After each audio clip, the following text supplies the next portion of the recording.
Presiden Prabowo menjamin demo atau penyampaian aspirasi dihormati, namun pelanggar hukum akan ditindak. Selengkapnya kita bahas bersama penasihat ahli Kapolri Arianto Sutadi dan dosen hukum tata negara Universitas Andalas Ferry Amsari. Selamat sore Bung Ferry, selamat sore Pak Arianto. Terima kasih sudah bergabung bersama kami di Kompas Petang. Ibu, selamat sore. Sore Mbak Cynthia. Ya, selamat sore. Bung Ferry, kalau Anda melihat dan juga menilai arahan dari Presiden Prabowo Subianto terkait soal langkah tegas, apakah ini sudah sesuai dengan prinsip demokrasi menurut Anda?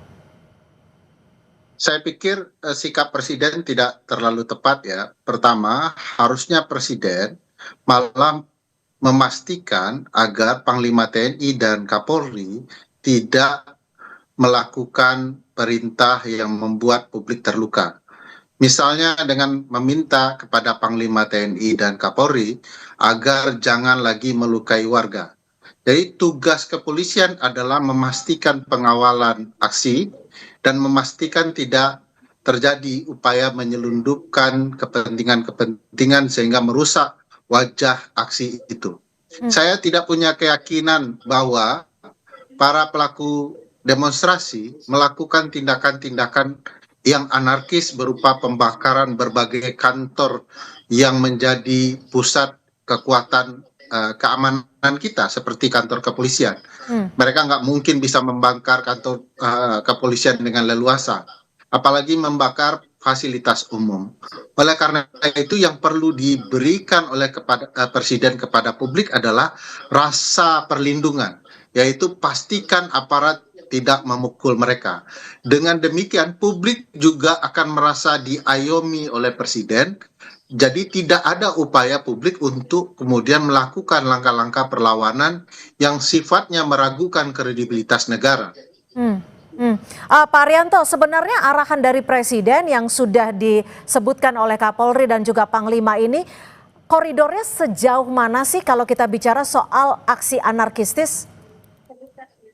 Ya, kalau dari pandangan saya ya, Pak Presiden. Saya harusnya sebaliknya agar mampu merangkul besar dan publik luas bahwa Presiden betul-betul mampu membahagiakan publiknya. Oke, gimana Pak Arianto? Kalau dari pandangan saya ya, Pak Presiden itu memberikan arahan itu tadi karena melihat kejadian yang akhir-akhir ini. Ini kan dalilnya kan unjuk rasa.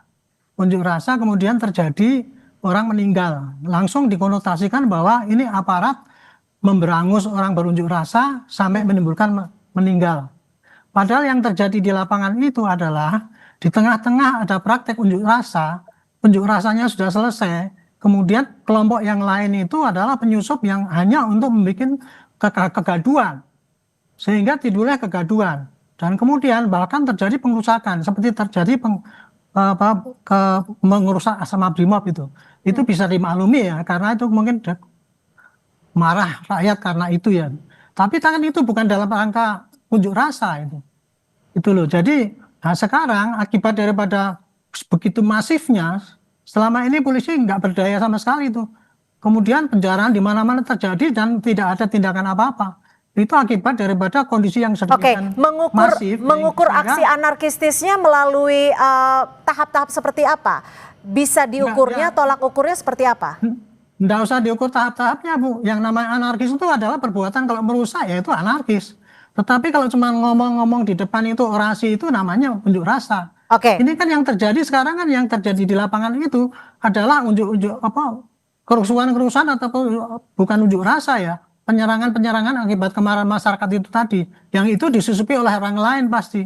Nah itulah yang harus ditindak juga. Jadi menurut saya sih arah Pak Presiden itu tadi untuk mengingatkan ya kepada para yang menyampaikan unjuk rasa itu, marilah kita bicara damai, tetapi kepada perusuh itu harus ditindak. Tapi mohon maaf saya potong Pak Arianto. Kalau kita lihat dari aksi unjuk rasa ini kan bukan hanya berlangsung Sabtu ataupun Jumat kemarin, tapi berlangsung sejak hari Senin 25 Agustus 2025 di mana massa aksi tidak bisa menyampaikan suaranya di depan, bahkan di depan gedung. Saya itu, Bu. Saya tidak percaya dengan massa tidak bisa menyampaikan aksi ya, Bu. Karena ya protap daripada polisi kalau menghadapi ini unjuk rasa itu memang macam-macam, Bu. Tugas polisi di situ bertumpuk-tumpuk. Ya, satu, kepada yang mengajukan orasi, dia harus melindungi, memberikan kesempatan. Kepada penonton, dia harus mengunduhi pengamanan. Tetapi kepada perusuh, polisi harus bisa mencegah, jangan sampai orang itu memprovokasi. Kepada orang-orang yang udah anarkis, polisi harus bertindak, menangkap dan memproses itu. Itu yang terjadi itu. Jadi kalau selama ini tidak bisa dikatakan bahwa itu proses unjuk rasa, kita tidak bisa menyampaikan orasi karena represif, itu saya tidak percaya lagi, karena saya melihat kenyataan yang di lapangan yang terjadi sekarang ini adalah kerusuhan gitu. Unjuk rasanya ya, contoh saja yang waktu buruh kemarin tuh, unjuk rasa buruh selesai itu sampai jam 1. Tapi kemudian yang datang berikutnya sampai sore itu kan perusuh jadinya yang terjadi, bukan pengunjuk rasa. Baik. Ini yang makanya ini narasi ini harusnya jangan dipublikasikan sehingga tidak mendidik rakyat gitu. Saya gitu Bu, terima kasih. Anda sepakat Bung Ferry atas pernyataan Pak Arianto? Cukup jelas pernyataan Pak Arianto ya, bahwa pelaku kerusuhan bukanlah massa aksi, tetapi orang di luar massa aksi. Pertanyaan besarnya, siapa mereka pelaku kerusuhan? Kenapa kemudian diidentikan dengan massa aksi? Di beberapa bukti yang disebarkan oleh masyarakat di media sosial Pak Arianto, itu jelas di antara pelaku kerusuhan itu adalah aparat sendiri dan militer. Itu sebabnya ini perlu diwaspadai, jangan sampai ada upaya menunggangi inti dari persoalan yang disampaikan publik menjadi persoalan yang bergeser ke arah poin keamanan. Itu sebabnya saya dan teman-teman meminta agar militer kembali ke barak. Ini urusan sipil bisa diselesaikan dengan cara-cara sipil. Kedua, banyak sekali langkah-langkah kepolisian itu bukan langkah-langkah persuasif. Mestinya dari awal masa aksi itu memang dikawal, bukan untuk dipukul. Nah, apakah kemudian ada upaya-upaya kepolisian untuk kemudian melakukan suasana kebatinan masa aksi menjadi bergejolak juga terbukti. Kalau Pak Arianto mau fair, kemarin di Polda Metro Jaya, sebagian dari kepolisian itu makan dengan lahapnya di atas, padahal orang sedang melakukan unjuk rasa. Jadi ada kesengajaan untuk mempertontonkan amarah publik untuk memancing. Sehingga ada kemungkinan dengan cara-cara tersebut dilakukanlah tindakan-tindakan untuk kemudian memaksa publik mundur. Nah, bagi saya aparat dan militer harus sama-sama menjalankan konstitusi, di mana fungsi mereka dijalankan dengan baik. Yang perlu dilindungi itu rakyat, bukan rakyat yang kemudian dipukuli, begitu ya. Bagaimana Pak Arianto, ketika apa yang disampaikan Bung Ferry, jika memang itu benar yang terjadi di lapangan, evaluasinya akan seperti apa dari Polri sendiri? Saya tidak menyangkal ya apa yang disampaikan Pak Ferry itu kan. Tapi itu hanya sebagian daripada yang diviralkan. Sedangkan yang polisi yang on the right track, yang berhasil, yang bisa mengamankan selama ini jarang diviralkan. Tetapi apabila kekerasan itu melibatkan aparat, itu pasti viralnya cepat sekali. Sedangkan pada anggota polisi yang dia diajar oleh massa, itu kan banyak sekali. Kemarin juga dari rekaman-rekaman itu juga ada itu. Jadi intinya begini ya, polisi ya dari dulu itu sudah berusaha untuk menyadari bahwa sejak ada undang-undang penyampaian pendapat di muka umum itu, kita sudah dididik ya Pak. Dalam menangani unjuk rasa itu tugas pokok kita adalah memberi kesempatan dan melindungi mereka bisa berorasi secara damai. Itu sudah kita tanamkan pada prajurit di lapangan Bu, gitu. Dan kemudian kebiasaan-kebiasaan dari dulu bahwa kita itu meredam ataupun melakukan kekerasan itu sudah ditekan, tetapi anggota di lapangan itu juga terbatas kesabarannya. Kadang-kadang orang yang sudah seharian bertugas dari pagi sampai sore dalam kelelahan yang demikian, kemudian diperlakukan kayak gitu, ditendangi, dilempari gitu, ya pasti ada batas-batasnya tuh. Maka terjadilah ekses-ekses yang di lapangan itu. Dan ini sudah kita antisipasi dengan cara yaitu kita melakukan penggantian, kemudian perawatan pada petugas yang di lapangan itu sampai lapar atau dan sebagainya itu. Usaha itu dilakukan, tapi masih kalah dengan viralitas daripada apa yang negatif itu, dan kemudian untuk memberangus seakan-akan kita itu masih eksesif, represif dan memberangus kebebasan berbicara. Itu yang saya sendiri nggak begitu terima ya sebagai polisi. Kita tuh capek sudah, kita di lapangan ditendang-tendang kayak gitu. Jadi jika capek, jika kesabarannya kira-kira terbatas sebenarnya bisa tidak diinformasikan kepada masyarakat di ruang publik saat ini protokolnya itu, SOP-nya itu seperti apa ketika massa ingin menyampaikan aspirasinya tapi juga dilindungi, diayomi? Ya, nah, terima kasih ya. Jadi gini, tapi tadi saya katakan, kalau menghadapi unjuk rasa, maka polisi-polisi yang menghadapi itu dibagi-bagi menjadi tugas-tugas, berbagai tugas, yaitu satu, yang bertugas mengawasi atau mengamankan mereka itu untuk berunjuk rasa supaya dengan damai. Dan kemudian yang bertugas juga mencari siapa-siapa, jangan-jangan ada perusuh yang nanti memprovokasi kekerasan atau tindakan anarkis. Kemudian ada juga yang bertugas mengamankan penonton yang melihat-lihat supaya aman dengan berdamai gitu. Dan kemudian juga yang bertugas mencari siapa sebetulnya provokator yang mendanai ataupun siapa yang menyuruh-nyuruh berbuat negatif. Itu tugas itu sudah dibagi di lapangan. Kemudian yang kedua untuk protap penggunaan kekerasan itu Bu ya. Itu sudah saya sendiri yang dulu bikin protapnya itu tahun 2009. Penggunaan kekerasan yang dilakukan oleh polisi itu definisinya adalah penggunaan kekuatan yang mulai dari yang lemah sampai yang terkeras. Yang paling terkeras adalah menggunakan senjata api. Yang paling lemah penggunaan kekerasan polisi itu adalah satu hanya dengan efek deterrent, misalkan menunjukkan identitas kita. Hei tolong berhenti, saya polisi. Itu yang paling melunak itu. Yang lebih meningkat lagi adalah dengan tangan. Disuruh ke sana, disuruh sini mengatur atau menghentikan orang yang melanggar aturan ataupun ya, meningkat lagi penggunaan tangan kosong untuk menghentikan orang yang mau berbuat jahat. Meningkat lagi dengan senjata tumpul dan yang paling tinggi adalah dengan penggunaan senjata api. Senjata api itu pun itu ada aturannya, tahap-tahapnya. Mulai dari tahapan peringatan sampai kemudian penangkalan dan kemudian yang terakhir adalah pelumpuhan apabila itu memang sudah mengancam orang sehingga menimbulkan kematian atau luka parah. Itu step-stepnya sudah ada Bu, sudah diajarkan gitu. Bung Ferry, jika memang tahap-tahapnya sudah ada, SOP-nya sudah ada, lalu bagaimana dampak dari arahan Presiden ini yang sudah disebutkan oleh Pak Kapolri sendiri bisa mempengaruhi ruang demokrasi? Ya, sikap Presiden itu akan membuat bangunan friksi ya antara aparat dan massa aksi. Dengan dinyatakan tindak tegas, apa yang disampaikan Pak Arianto bisa menemukan jalannya. Polisi harusnya memanusiakan manusia, sebagaimana massa aksi juga menghormati kepolisian. Kita tidak boleh mengabaikan Pak Arianto bahwa sebagian dari konflik massa aksi dimulai oleh aparat yang menyamar. Pak Arianto tahulah pola-pola seperti ini. Saya dari dulu adalah bagian dari massa aksi publik. Saya tahu siapa yang melempar itu bukanlah dari masyarakat sipil.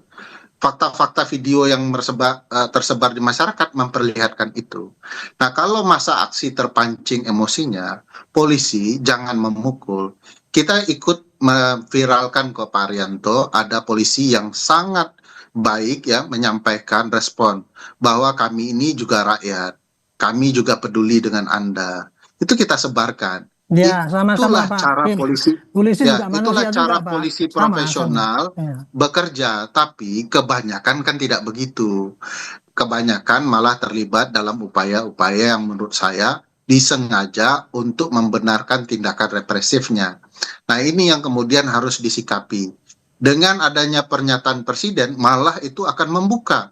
Harus diingat, polisi itu adalah sipil yang dipersenjatai. Sekali lagi, sipil.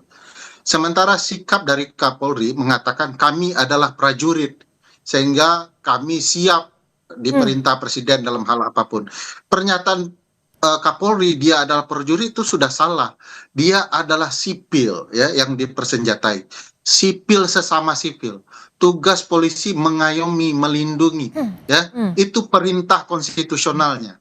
Tidak ada tugas polisi itu melindas. Jadi jangan salahkan publik kalau kemudian ada langkah-langkah konstitusional yang dilanggar oleh polisi. Ini harus direspon dengan baik hati dan luhur budi Pak Arianto, sehingga Kapolri itu harus lebih ya lebih Iya. persuasif, bahasanya lebih baik, lebih ringan diterima publik ya. Tidak sekedar meminta maaf kepada korban, tapi memastikan pasukannya Ya. lebih baik di lapangan. Itu sebabnya itu bahaya pilihan sikap presiden itu, Hmm. dan dilanjutkan dengan perintah Kapolri untuk tembak. Bagi saya tidak wajar ya rakyat menembak rakyat. Oke, Jangan Bung. mentang-mentang rakyat dipersenjatai lalu dia boleh menembak rakyatnya sendiri. Oleh Oke. karena itu perlu upaya persuasif yang lebih baik, dan mohon presiden meringankan situasi dengan menyatakan tolong Ya, polisi Bung dan Ferry, jadi militer artinya Anda tidak menyebut memukul bahwa rakyat. apa yang menjadi arahan Presiden ini tidak menenangkan situasi. Dan bagaimana menurut Tidak Anda menenangkan. terkait dengan pelibatan Ini TNI? Tapi dijawabnya usai jeda, tetap bersama kami di Kompas Petang. Bersama kami di Kompas Petang, Pak Arianto menanggapi apa yang sudah disampaikan oleh Bung Ferry tadi.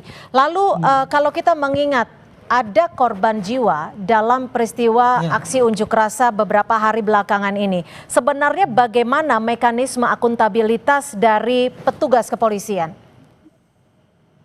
Maksudnya apa? Kalau itu tadi kemarin ya terjadi yang Brimob Rantis Menggilas itu contohnya itu ya. Ya, Itu kan korban jiwa gitu ya. betul. Itu dalam hal terjadi musibah seperti itu ya, apalagi itu terjadi korban jiwa. Itu langsung otomatis harusnya melakukan tindakan tegas ya, yaitu memeriksa apakah apa yang terjadi, yang sesungguhnya terjadi. Kemarin itu kenapa kok sampai anggota itu dengan kayak semacam panik kemudian masuk ke jalan kemudian sampai melindas orang dan kemudian tidak bisa mundur lagi itu. Nah itu kan kemarin sudah dijawab ya. Dengan segera dilakukan, saya sendiri menyarankan waktu itu, ini Kapolri harus segera periksa orang itu dan ketika besok press release harus sampaikan bahwa sudah ditindak yang bersangkutan dan kemudian akan diproses sesuai dengan hukum yang berlaku. Yang bertanggung Hanya jawab sayangnya, hanya petugas yang ada di lapangan atau seperti apa? ya, akan kalau orang bertugas di lapangan itu Bu, itu sudah merupakan satu kesatuan, itu otomatis semua kesatuannya akan diperiksa. Pejabat yang di atas itu, makanya kemarin kepada kejadian peristiwa kemarin itu mestinya 7 orang itu diperiksa ya, mesti ditanya kenapa Anda melakukan tugas ini melarikan mobil motor. Ini kalau kita melihat pengamanan seperti itu ketika belum ada arahan dari Pak Presiden untuk melakukan tindakan tegas. Lalu bagaimana Bu, menjamin bahwa saat ini tidak akan lebih represif lagi?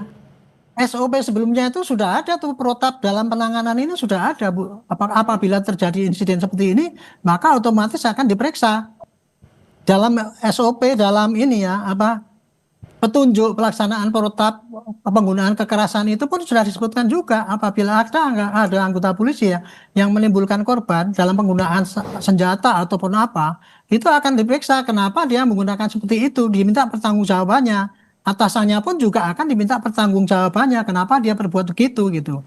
Dari keterangan itulah maka kita bisa menentukan apakah dia itu memang betul salah mutlak melakukan kejahatan ya atau dia hanya salah prosedur karena situasi lingkungan atau dia tidak sengaja atau bagaimana dan sebagainya. Itu nanti akan ditentukan ya dalam pemeriksaan itu dan kemudian akan dijatuhkan sanksi. Nah, tapi kalau di lapangan seperti itu SOP-nya harusnya bagaimana sih Pak Arianto ketika ada banyak massa dan juga ada kendaraan taktis yang bisa dikatakan sebenarnya cukup powerful, SOP-nya harusnya bagaimana?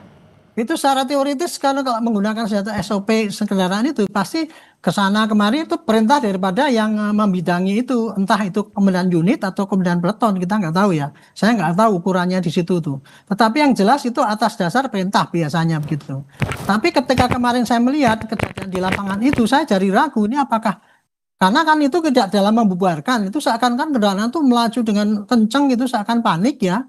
Katanya sih kemarin itu katanya dia dikejar masa kemudian mau dilempar bom molotov sehingga itu kencang sehingga akhirnya ketika nabrak juga nggak berani mundur karena di belakangnya sudah ada orang lagi itu akhirnya terus itu tadi itu yang diperiksa dan kemudian langsung ditentukan bahwa dia itu jelas melanggar SOP tetapi saya sendiri tidak tahu persis apa pasal apa yang dikenakan untuk itu pasalnya pasti ada. Oke, Bung Ferry, bagaimana Anda melihat seperti ini? Jika memang betul ada kesalahan SOP, apakah menurut perspektif Anda, hal ini bisa menjadi suatu hal yang mungkin bisa dimaklumkan, dan juga bagaimana kita melihat jika memang ada pelibatan TNI dalam penanganan aksi unjuk rasa. Apakah ini suatu hal yang demokratis ketika kita tahu bahwa fungsi TNI dan fungsi Polri sendiri bisa dikatakan berbeda? Ya, pertama kalau saya lihat ya kejadian dari video ini bukan melanggar SOP. Kalau melanggar SOP itu melanggar etik, melanggar administratif. Ini pembunuhan bagi saya. Itu terlihat ada kesengajaan. Kalau alasannya kendaraan itu diancam, harus diingat ini kendaraan semi tank baja ini. Tidak mudah dipukul, tidak mudah dibom molotov.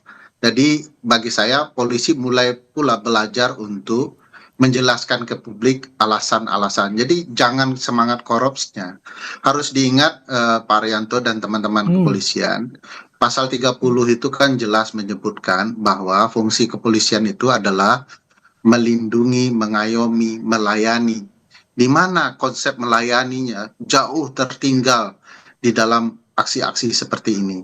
Oleh karena itu, ketika kekacauan muncul, timbullah upaya pihak lain yang bernama militer untuk masuk. Bagi saya, mari polisi dan publik berangkulan memastikan motif kerusakan ini dilakukan oleh oknum-oknum, dan pastikan juga pimpinan-pimpinan yang memerintahkannya diberikan sanksi. Saya menyarankan kemarin bahwa seluruh pangkat jenderal yang ada diturunkan satu tingkat untuk memastikan pemeriksaan lebih adem, ya, lebih pasti, agar kemudian ini bisa menyejukkan publik sesegera mungkin. Jadi ada faktor penghukumannya. Kedua, militer pasti dilarang masuk, ya. Militer itu jangan reaktif kalau urusan di dalam negeri. Reaktiflah di urusan pertahanan, di lingkungan pertahanan kita, di perbatasan kita. Jangan kemudian memanfaatkan situasi, mengambil alih dan segala macamnya. Banyak kemudian sikap-sikap sudah ditunjukkan oleh publik secara konstitusional itu salah dilakukan oleh militer. Kemarin mahasiswa sudah meminta militer untuk kembali ke barak, untuk mengurus kesejahteraan prajurit, dan serius dalam hal itu.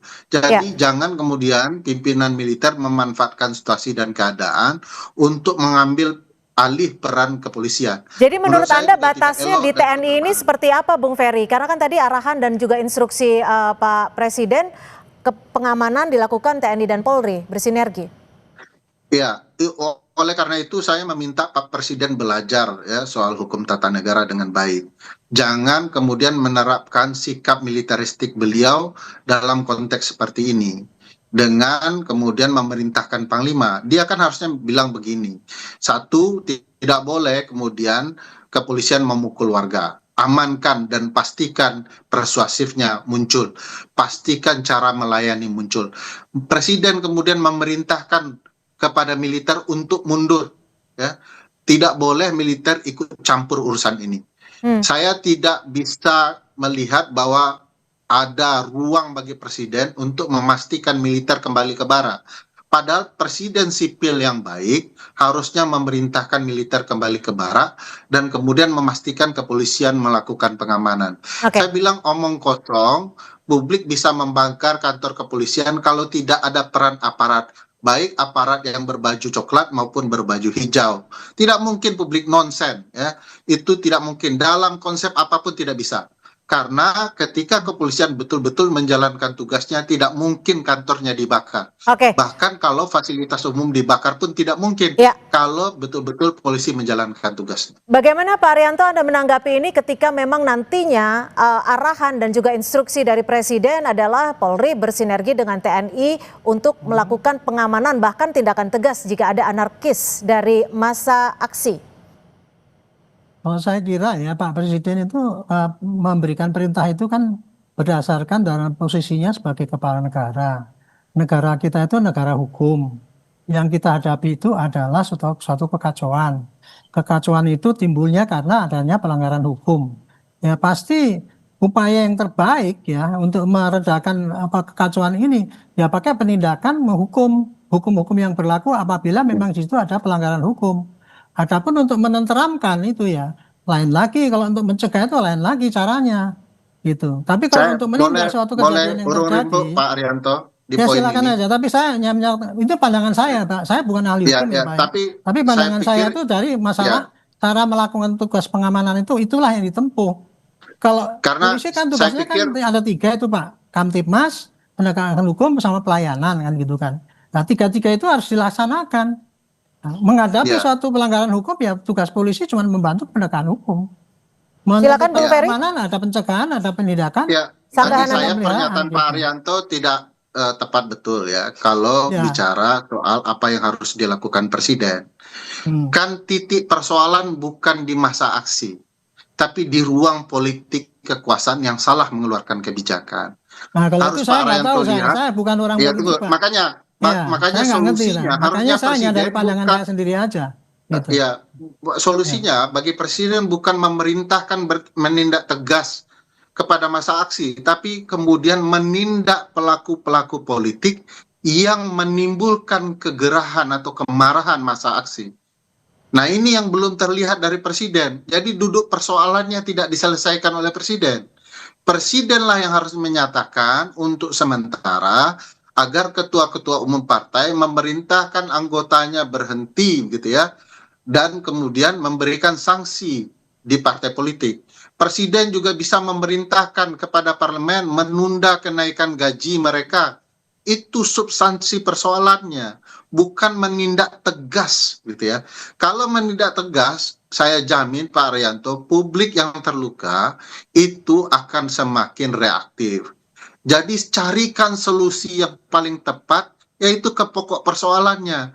Kalau presiden menyentuh perasaan publik dengan menyampaikan, saya dengan ini menyatakan mulai hari ini untuk sementara waktu kenaikan gaji dan berbagai upaya para pejabat publik untuk berkunjung ke luar negeri untuk dihentikan. Nah, ini masih aja anggota parlemen pergi ke sini dan lain-lain. Jadi menurut saya pokok persoalannya itu jangan kemudian malah mengukur masyarakat sebagai pokok persoalan sehingga boleh ditindak tegas. Itu yang salah menurut saya. Oke, Pak Arianto, lalu bagaimana dari Polri sendiri, adakah jaminan keamanan ketika masyarakat ingin menyampaikan aspirasinya? Apakah memang ketika aspirasi ada arahan ataupun instruksi untuk penindakan tegas, masyarakat artinya harus mengurangi suaranya atau seperti apa untuk menjamin keselamatan mereka juga? Justru perintah ya Bu, yang menindak tegas itu ya sejak, saya ulangi lagi, sejak ada undang-undang penyampaian pendapat di depan umum tahun 99 atau apa itu ya. Tugas polisi ya, kalau menghadapi itu tugasnya jelas, satu melindungi orang yang mau menyampaikan pendapat itu supaya bisa berbuat dengan bebas sesuai dengan hak dia gitu. Makanya itu kan 3 hari sebelumnya kan ada pemberitahuan itu, bukan dikeluarkan izin, tapi supaya kita bisa ikut mengamankan. Itu doktrin polisi sejak ada undang-undang itu yang memang doktrinnya itu kayak gitu. Adapun pelaksanaannya di lapangan, kadang-kadang polisi itu kadang-kadang masih melakukan tindakan pelanggaran dengan mukul dan sebagainya, itulah risiko daripada polisi, anggotanya banyak ya, dan kemudian kan tidak mudah untuk bisa menciptakan orang yang betul-betul disiplin seperti itu gitu. Jadi dengan adanya perintah ini tadi, kita tegas ya, perintahnya pasti gini, mengamankan unjuk rasa itu satu, yang menyampaikan unjuk rasa harus itu dijamin keamanannya, dan yang kedua, para perusuh yang menimbulkan kerusuhan yang memanfaatkan itu harus bisa ditangkap. Kira-kira gitu Bu. Artinya itu kembali lagi ke tugas Polri sendiri, bagaimana mengamankan bahwa aksi unjuk rasa, aksi aspirasi masyarakat bisa murni. Jika ada penyusup, tugas polisi ya? Dengan murni, aman gitu. Oke. Melindungi masyarakat, melindungi pembicara, tapi juga mencegah si perusuh itu supaya bisa ditangkap. Sehingga itulah tanggung jawab polisi untuk mengamankan semua orang kan gitu. Oke. Artinya kami pertegas lagi, penyusup yang ada di lingkaran aksi aspirasi masyarakat, tugas dari Polri sendiri untuk mengamankan penyusup tersebut. Betul, untuk mengamankan dan menindak pelanggarannya itu. Oke, baik. Terima kasih Pak Arianto Sutadi, penasihat ahli Kapolri, Bung Ferry Amsari, terima kasih dari dosen hukum tata negara dan juga peneliti dari Posdam Universitas Andalas. Terima kasih, selamat sore.